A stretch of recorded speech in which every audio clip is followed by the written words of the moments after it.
Tuhan itu menjamin kehidupan kita ketika kita menjadi anak-anak pilihannya. Saudara, kita akan lihat jadilah saksi itu seperti apa. Karena tidak semudah itu kita akan bicara, tetapi dengan kejadian kita melihat semua kenyataan hidup ini, kita akan tahu bahwa Tuhan itu sudah menyediakan segala sesuatunya itu indah pada waktunya.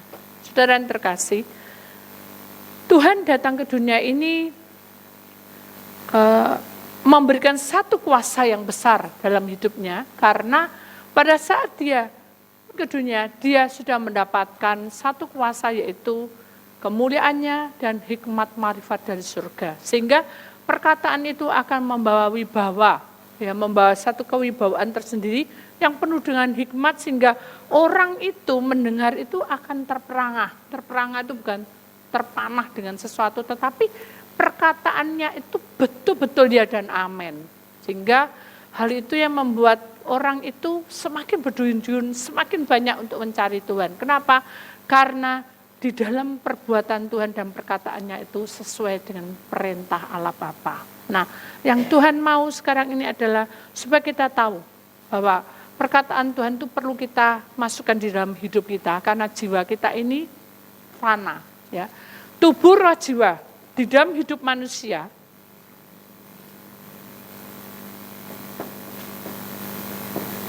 ada tubuh, ada roh, dan ada jiwa. Sekarang kita bicara tentang jiwa, saudara. Karena jiwa ini adalah milik Allah, tetapi kalau kita tidak masuk dalam persekutuannya, maka kita tidak tahu kehendak Allah, maka kita tidak akan mendapat suatu keselamatan. Jiwa kita ini akan mengalami suatu kehampaan dan hidup kita tidak tahu arah tujuan, sehingga kita, maaf ya saudara, kita banyak hutang, banyak tekanan, bertubi-tubi, banyak masalah, penyakit-penyakit. Nah, itu salah satunya bahwa jiwa kita ini tidak tumbuh bersama dengan Tuhan. Sehingga hidup kita ini ada ancaman demi ancaman. Nah, mari kita akan perhatikan, makanya jadilah kita menjadi saksiku. Sehingga Tuhan memberikan sesuatu perkataan yang perlu kita perhatikan baik-baik perkataan itu.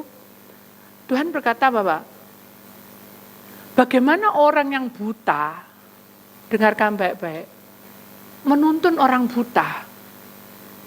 Gak ada, betul enggak? Jadi kalau orang itu buta, harus orang yang melihat itu yang menuntun supaya dia tahu jalan. Itu seperti itu. Jadi kita ini bicara tentang buta. Buta itu bisa digambarkan tentang kerohanian kita. Walaupun kita Senin, Selasa, Rabu, Kamis, Jumat, Sabtu datang ke bait Allah, kalau iman kita, hidup kita, bahkan tubuh roh jiwa kita ini buta, terutama jiwa kita, tidak tahu arah tujuan kemana, maka kita ini seperti orang buta. Makanya Tuhan berkata, kamu tuh tidak boleh jadi orang yang buta. Nanti kalau kamu jadi orang buta, bagaimana kamu bisa menuntun orang saudaramu? Bagaimana kamu bisa menuntun sekelilingmu? Karena mereka itu juga buta. Kenapa? Karena mereka tidak tahu kebenaran. Ya. Di kiri kanan kita itu kan banyak orang yang suka pergi ke dugem, suka pergi hal-hal yang itu kan buta. Mereka dibutakan oleh ilah zaman. Nah, inilah akhir dari segala-galanya. Bahwa kita ini mengambil satu sikap yang bagaimana.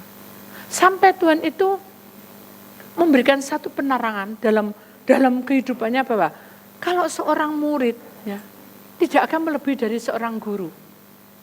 Jadi orang murid itu harus patuh dengan gurunya. Tetapi seorang murid yang baik, murid yang betul-betul teladan, dia akan mengikuti jejak gurunya. Nah, itu ada satu jalan di mana dalam proses hidup kita, sepanjang dalam hidup kita tuh harus ada perkembangan. Karena kita ini adalah muridnya dan Tuhan adalah gurunya. Jadi kita harus patuh pada guru. Dan seorang murid yang teladan itu harus mengikuti gurunya. Nah, itu pesan Tuhan dalam hidup kita. Jadi apakah kita sudah mengikuti menjadi saksinya? Menjadi saksiku. Bahkan sampai Tuhan itu menunjukkan sesuatu. Dia berkata sampai dia menggambarkan sesuatu, saudara. Ya, kalau kita lihat di sini, saudara. Dia berkata, mengapa kamu melihat ya benda kecil di mata saudaramu. Sedangkan di matamu sendiri itu bendanya segini. Dan bahkan Tuhan berkata bahwa aku akan mengeluarkan benda ini darimu. Padahal di dalam hidup kita masih ada benda ini. Nah itu sudah suatu perumpamaan bahwa masalah hidup kita ini sebetulnya kita mau menolong orang luar, tapi ini lebih gede persoalanmu daripada orang ini.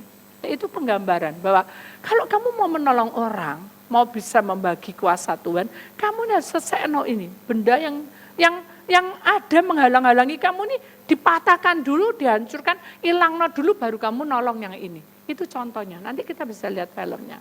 Ya, jadi bagaimana Tuhan itu menerangkan dengan sejelas-jelasnya sehingga orang tuh ngeh dan ngerti, iya ya, aku tuh punya masalah segede ini. Sedangkan orang ini juga punya masalah, tapi aku bisa menolong orang ini bagaimana? Sementara dalam masalahku itu seperti ini. Ya ini harus dihancurkan dulu. Ini dibuang dulu, baru kita bisa menolong orang ini. Maksudnya seperti itu. Makanya di dalam gambar ini saudara, jadilah kamu saksiku bagaimana di dalam hidupmu, matamu itu bukan mata yang kita lihat nih. Mata rohanimu tuh yang ketok itu cuma masalahmu ini gede banget gitu. Itu kan contohnya kayak gitu. Sementara orang luar juga ada masalah, tapi masalah itu kecil. Mungkin karena dia kekurangan uang, jangan kamu punya uang tapi punya masalah lebih gede. Mungkin kamu punya masalah pengen mati, pengen apa. Kan kita tidak tahu permasalahannya. Makanya Tuhan berkata, kamu harus pikul salibku, buang ini semua, baru kamu tolong yang ini. Itu contohnya, saudara. Nanti kita bisa lihat bagaimana Tuhan itu memberikan gambaran kepada kita supaya kita tuh tahu bahwa keluarno dulu bebanmu yang seberat ini, keluarno, nanti kamu bisa menolong orang lain. Itu adalah perintah Tuhan. Jadi kalau kita mau mengembangkan suatu perusahaan itu juga gede, seperti di luar. Tapi dalam rumah tanggamu, dalam hidupmu, tidak ada persekutuan dengan Tuhan, tidak ada salib seperti di dalam gambar mata ini. Ada salib di pemandangan mata itu adalah mata rohanimu, bukan mata-mata kita ini. Saudara. Kalau mata rohani itu berarti semua segala persoalanmu dari masalah kecil sampai terbesar itu diserahkan pada Tuhan. Nah ini sudah dibereskan belum? Kalau ini tidak mau ambil masalahmu, tidak mau taruh di kaki Tuhan, maka kamu tidak akan bisa mengangkat perusahaanmu. Asarannya gitu. Kamu harus selesaikan dulu. Ini jangan dulu, ini dulu selesaikan masalahmu. Kamu dekat pada Tuhan, baru kamu bisa selesaikan masalah di luar. Itu intinya. Jadi firman Tuhan pada hari ini menerangkan, jadilah saksiku itu adalah orang-orang yang betul-betul dipakai oleh Tuhan, di mana kita menyelesaikan masalah kita lebih dulu, baru kita bergerak di dalam pekerjaan, dalam rumah tangga. Pribadimu, ini benda, ini adalah pribadimu, bukan masalah keluarga. Pribadimu, urusanmu dengan Tuhan itu ya apa? Dekat enggak? Lek enggak, berarti kan seperti ini. Ganjel dalam hidupmu tuh kayak ini. Kamu ketakutan, kamu khawatir, kamu mimpi-mimpi, kamu pikiran-pikiran tidak kena, itu salah satunya itu dipatahkan, ambil dulu di kaki Tuhan, selesaikan, baru kamu bisa melihat bahwa Tuhan itu bekerja di tengah-tengah kita. Contoh aja, pada waktu Tuhan mengajar, iblis itu tidak suka, saudara. Akhirnya kuasa kegelapan merasuk pada seseorang yang hambar. Tahu hambar? Rohnya tidak ada. Kan saya bilang, hidup manusia itu harus ada tubuh, ada roh, ada jiwa. Kalau rohnya tidak ada bukan berarti mati, tetapi hambar. Kalau hambar mudah digendam, mudah disihir, mudah diperdukunkan, mudah kena hasut, itu hambar. Itu hambar. Nah, di antara orang-orang itu ada yang hambar sehingga kemasukanlah roh jahat dan dia berkata, kamu tuh datang ke dunia untuk apa? Apa kamu mau menangkap aku, kata setan. Nanti saudara bisa lihat, apa kamu mau menangkap aku? Aku tahu kamu ini siapa, katanya. Kan iblis nenek moyang, dia tahu karena dia malaikat aslinya. Aku tahu kamu ini adalah anak Allah, anak yang kudus, yang suci, turun ke dunia untuk nyelamat manusia. Apakah aku mau tangkap, kata iblis. Tapi Tuhan tidak marah. Kalau kita kan gitu, dikuar-kuari dikit kita amarah, kita jengkel gitu ya, meluap-luap. Tuhan enggak. Tuhan hanya diem. Diem itu bukan berarti bengong gitu. Dalam hati pasti dia berdoa, Allah, apa yang saya lakukan? Allah cuma diem. Begitu iblis teriak-teriak, Allah cuma bilang, sudah surun keluar. Enak aja, keluar kamu dari orang itu. Keluar. Hanya orang itu sadar dan mulai memuji-muji Tuhan. Nah, itu sudah. Jadi orang yang dipakai oleh Allah menjadi saksi itu adalah seluruh kehidupannya, terutama jiwanya, nyawa itu dipersembahkan pada Tuhan. Jadi orang yang mempersembahkan nyawanya pada Tuhan itu saudara tidak main-main. Dia mempertaruhkan walaupun kena hujan, walaupun ngentekno uang berapapun, kalau itu adalah pelayanan, kalau itu adalah milik Tuhan, dia tidak akan mengeluh. Tidak akan mengeluh. Itu namanya jiwanya dipersembahkan pada Tuhan. Jadi saudara harus perlu ketahui, sekalipun kita seringkali kita apa ya orang bilang berkorban gitu ya. Tapi kalau hidupnya enggak berkenan, masih bilang, ini gini loh, ini gini. Itu enggak baik, saudara. Tuhan tidak berkenan. Karena itu bukan jalan salib. Kalau kamu jalan salib, sekalipun kamu mengeluarkan uang, mengeluarkan tenaga, mengeluarkan semua yang mungkin kamu miliki, yang kamu cintai sekalipun. Tuhan itu loh melihat pengorbananmu. Amin. Jadi saudara harus tahu, jadilah saksiku itu adalah berani berkorban. Saudara, berani berkorban. Pertama, berani apa? Berkorban. Orang yang berkorban itu tidak cukup waktu, tidak cukup apapun yang kamu miliki. Tidak cukup. Sekalipun nyawa pun diberikan, tidak cukup, saudara. Tapi bukan berarti, wes, aku tak mati ya, wes, aku tak ini, biar ini. Bukan, maksudnya bukan seperti itu. Kalau dikatakan bilang nyawa, itu adalah bukan totohan nyawa. Itu berarti adalah apapun yang kamu lakukan, merugikan atau tidak merugikan, di hadapan Tuhan itu berharga. Amin. Jadi saudara tidak akan merasa ada penyesalan, ada penggerutuan, ada pengomelan, ya. Kalau kita total, tidak selesai, saudara. Kalau kita total, tidak selesai. Kalau saya total, aku mulai dari 20 tahun lebih loh, melayani Tuhan, banyak loh yang tak tolong. Loh, gak ada apa-apanya. Saya cuma bilang, saya ini alatmu. Kita tuh belajar, saudara. Untuk menjadi saksi itu harus betul-betul belajar. Nah, sebelum saya lanjutkan, saudara akan melihat filmnya lebih dulu. Karena di situ ada banyak kesaksian di mana Tuhan itu mengajarkan kita untuk percaya pada firman, bukan pada mujizat tok. Firman yang keluar dari lidah bibir hambanya, dari perkataan firmannya, dari apapun itu harus kita imani bahwa semuanya itu ada kuasanya. Ya, kita akan lihat bagaimana pelayanan Tuhan di dalam dunia ini, dan kita lihat kesaksian hidupnya supaya kita tahu bahwa rancangan Tuhan itu ya dan amin untuk kita. Dan pada hari Sabat dia mulai mengajar. Mereka terkagum-kagum karena cara bicaranya yang berwibawa. Bisakah seorang buta menuntun seorang buta yang lainnya? Tidakkah keduanya akan tersandung ke lubang?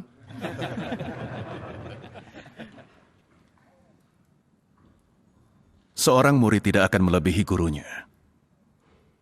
Tapi setiap murid yang baik akan menjadi seperti gurunya. Mengapa kamu melihat benda kecil di mata saudaramu, tapi tidak bisa melihat benda yang lebih besar di matamu sendiri? Bagaimana bisa kamu berkata, biar kukeluarkan benda kecil dari matamu? Munafik. Keluarkan dulu benda besar dari matamu, agar kamu bisa melihat jelas untuk mengeluarkan serpian dari mata saudaramu. Hei! Hei! Hei! Hei! Apa yang engkau lakukan dengan kami, Yesus orang Nazaret? Apakah engkau datang untuk membinasakan kami? Aku tahu siapa engkau. Engkau utusan yang suci dari Allah.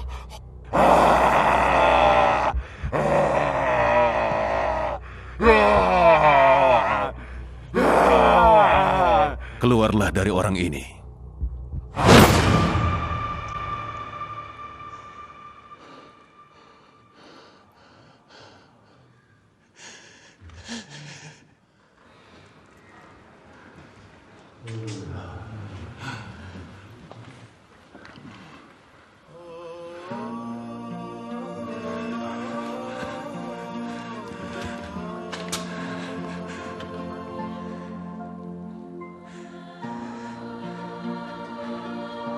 Terima kasih, Yesus.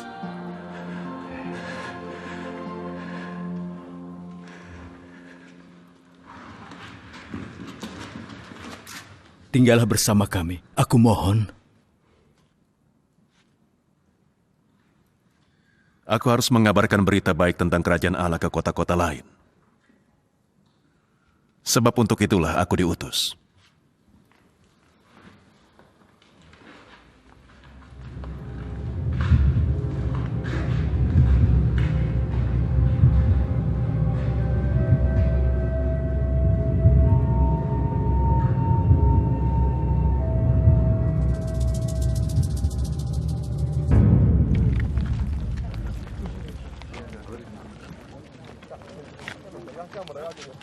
Ada dua orang pergi ke bait Allah untuk berdoa.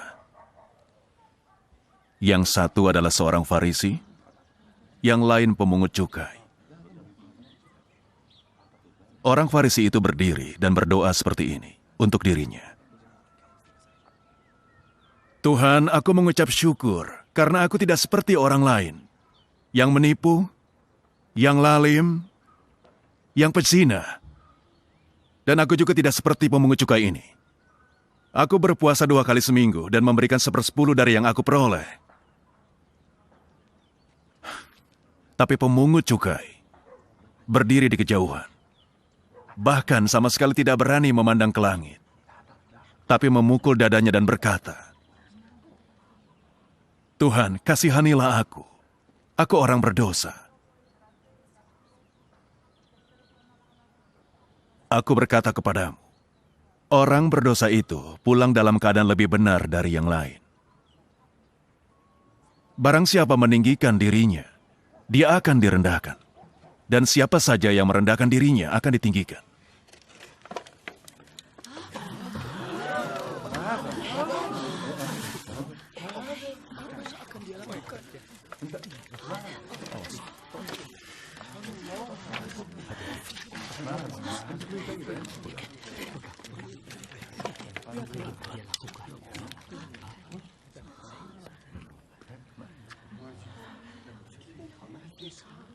Dosamu sudah diampuni. Siapa orang ini yang sangat berani menghujat Allah? Siapa yang bisa menghapus dosa? Tidak ada yang bisa selain Allah. Itu benar. Apa yang kamu pikirkan di dalam hatimu? Mana yang mudah dikatakan? Allah sudah mengampuni dosamu, atau bangkitlah dan berjalanlah. Aku akan membuktikan bahwa di atas dunia ini, anak manusia berkuasa untuk mengampuni dosa.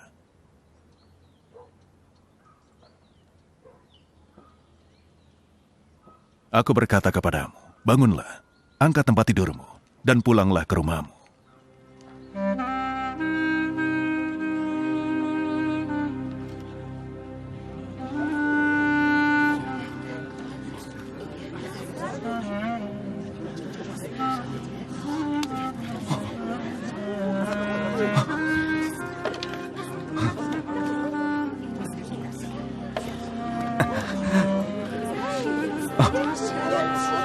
Terima kasih ya Yesus.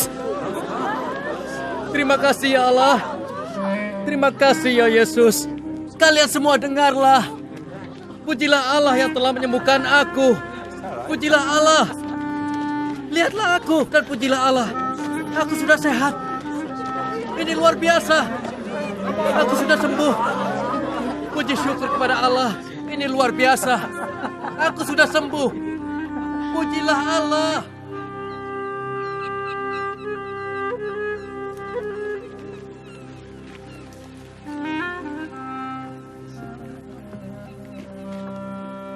Ketika hari sudah terang, ia memanggil pengikutnya dan memilih 12 orang di antara mereka yang dinamainya para rasul.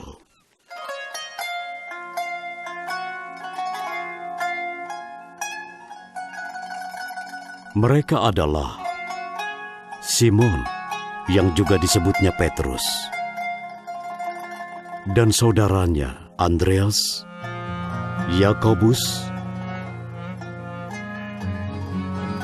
Yohanes, Filipus, Bartolomeus, Matius, Thomas,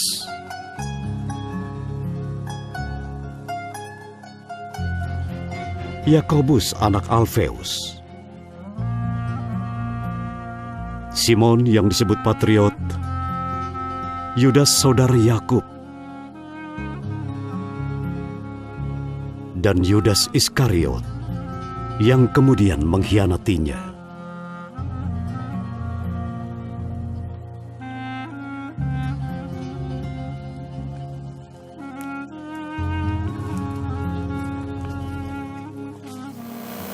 Saudara, mari kita akan lanjutkan.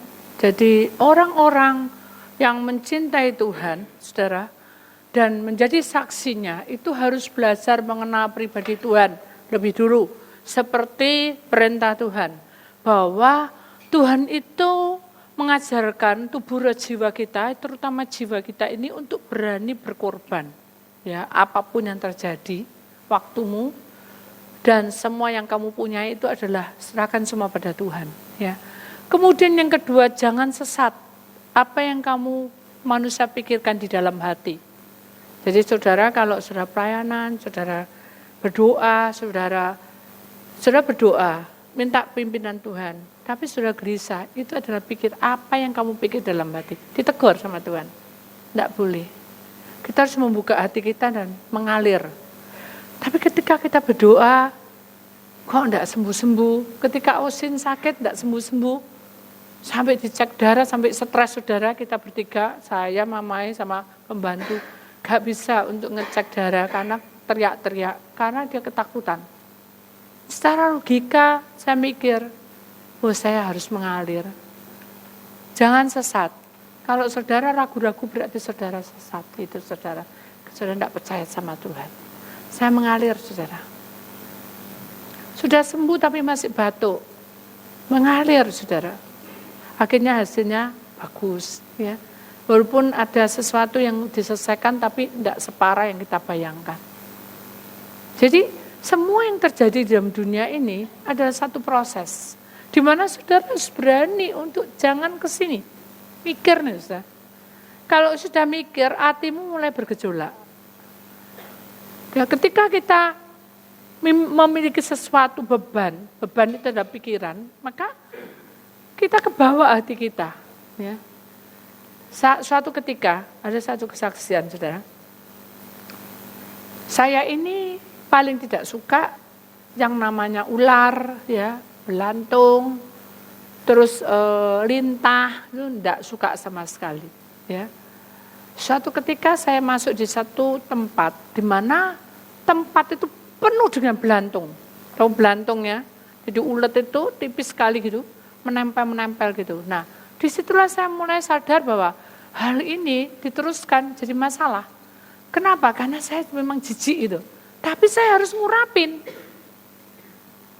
Akhirnya saya bilang, Tuhan, ya saya harus tahu. Saya tidak boleh sesat, pikiran saya tidak boleh kebawa. Harus melewatin. Tapi bukan sok, saya berdoa. Saya serahkan, Tuhan, tak serano ini, ya apa? Ya sudah, tidak apa-apa. Aku yang maju lebih dulu, bukan kamu. Ya sudah, saya serahkan. Begitu kita doa, saudara, kita pejam mata, itu belantung serang kita semua. Dan saya merasa nempel di punggung, di mana gitu. Jadi kayak, ini kalau kita, itu namanya sugesti, saudara ya. Jadi gini, kita ini kan ketakutan, jijik dengan itu, jijik dengan itu. Karena kita ini berdoa pejam mata, dan kita membayangkan, waduh, kok ini kok kri ya? Kayak rasanya nempel di rambut, betul enggak? Betul enggak? Ibu-ibu ulet barang, ulet bulu tuh. Kan bayangin, kan gitu toh. Nanti terus kesenggol titik, waduh kan ada ular gitu. Gitu. Padahal tidak ada apa-apa. Itu sugesti, nama sugesti. Jadi kita ini seringkali kebawa, pikiran kita kebawa, hati kita kebawa, hingga akhirnya kita memiliki sesuatu namanya sugesti. Itu tidak boleh. Kita tidak boleh seperti itu. Kita percaya Tuhan punya rencana. Keremet-keremet sudah. Wah, pokoknya saya buguduk karena kita sudah jijik gitu. Jadi banyak yang nempel, bayangin, sudah tahu tawon. Pernah enggak sudah melihat di YouTube atau di majalah orang yang makan madu ya, terus kan ditempelin sama tawon tuh ya. Nah, saya bayangkan kayak gitu. Jadi tempel banyak sekali. Di punggung ini rasanya kaku gitu. Tapi kalau saya terus mikirin gitu saudara, maka saya akan sesat. Kenapa? Karena saya akan jatuh. Dan sudah berhenti dulu ya, enggak akan mau saya.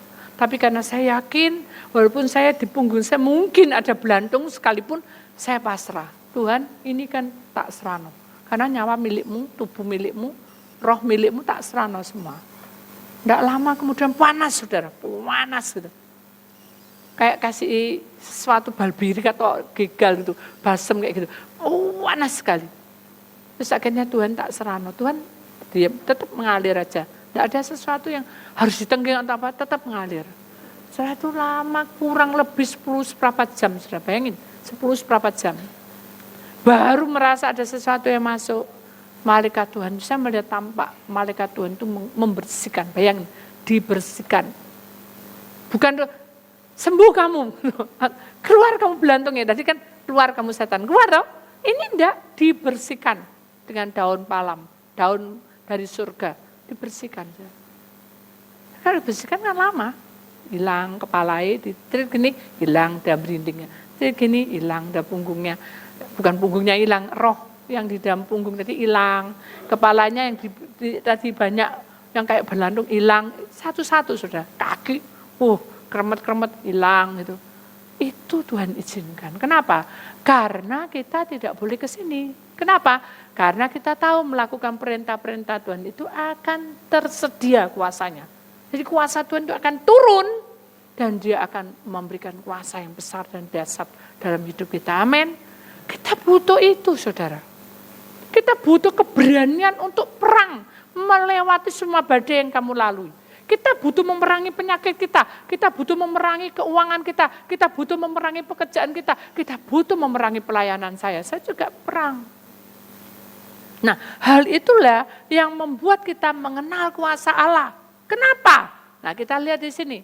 Matius 22 ayat 29. Kita lihat ayatnya dulu, saudara. Matius 22 ayat 29. Yesus menjawab mereka, kamu sesat, sebab kamu tidak mengerti kitab suci maupun kuasa Allah. Jadi orang yang selama ini senantiasa Rabu, Kamis, Jumat, Sabtu, Minggu, kalau kita tidak mengenal kuasanya dan tidak mengerti kitab suci, tidak mengerti perintah-perintahnya, tidak tahu kuasanya, tidak ngerasa apa-apa. Jadi cuma kuatnya didoakan sama Bu Titi. Maaf ini cuma cerita, maksudnya kesaksian ini juga ada orang gitu. Jadi sugesti, kalau didoakan sama Bu Titi sembuh sudah. Tapi sudah gitu lama, seminggu sakit lagi. Ada yang seperti itu saudara. Saya bilang, jangan mengandalkan manusia.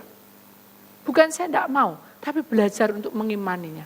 Kalau kamu punya iman sebiji sesawi, kamu pasti bisa. Ya apa caranya Bu? Aduh saya berharap, moga-moga kalau saya ditelepon, saya butuh sungguhan, saya tidak pernah loh telepon sama Bu Titi. Moga-moga diterima. Doa juga diterima. Jelala saudara tidak diterima. Apa yang dilakukan? Menggerutu. Nah ini kalau menggerutu kita ke sini. Pikiran, Bu Titi saya berubah ya. Pakai jemaatnya malah berubah saya luar kota tok sing diurusi. Ning Surabaya ndak pernah. Nah ini pikirannya masuk sini. Kenapa? Karena kita menghakimi seseorang. Ndak boleh itu. Amin. Itu urusan Tuhan. Kita boleh ngomong tapi kita ndak boleh ngomong kata-kata yang tidak baik. Kemudian iblis yang dengar kalau kita melakukan ini kita ndak akan ketemu ini dan apalagi kita mengenal ini. Ndak akan ketemu.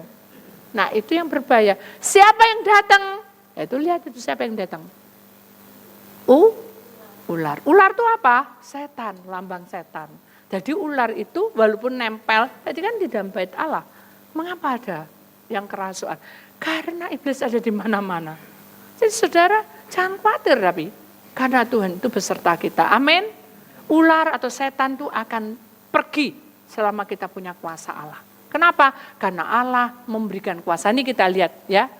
Ini, Tuhan itu memperlengkapi. Makanya akhir zaman, tadi kan kisah yang terakhir, Tuhan itu memilih 12 murid. Sekarang bukan 12 murid, tetapi dia memilih para rasul itu bukan pendeta, bukan pelayan Tuhan. Tapi kamu, kita semuanya adalah rasul-rasulnya Allah. Kita harus siap. Kenapa? Karena kita akan perang ke sini, saudara. Makanya kita harus masuk menjadi muridnya untuk menjadi 12 murid dikali 12 suku bangsa. 144. Itu akan digenapi, saudara.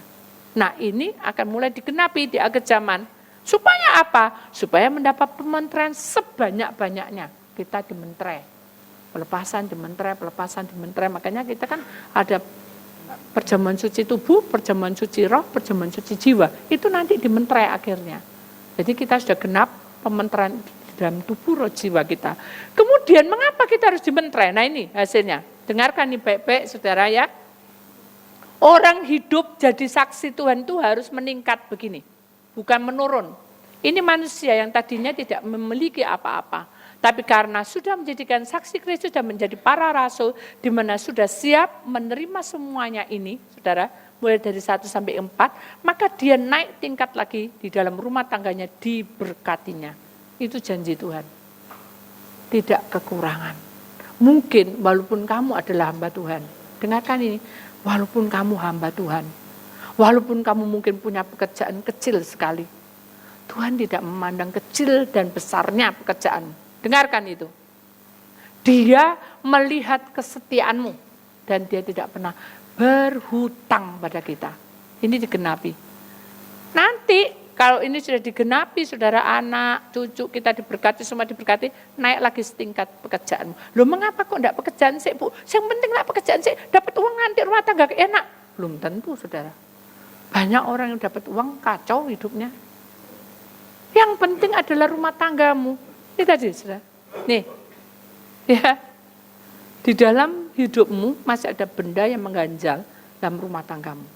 Ini sesekno. Ambil dulu. Baru masuk dalam pekerjaan.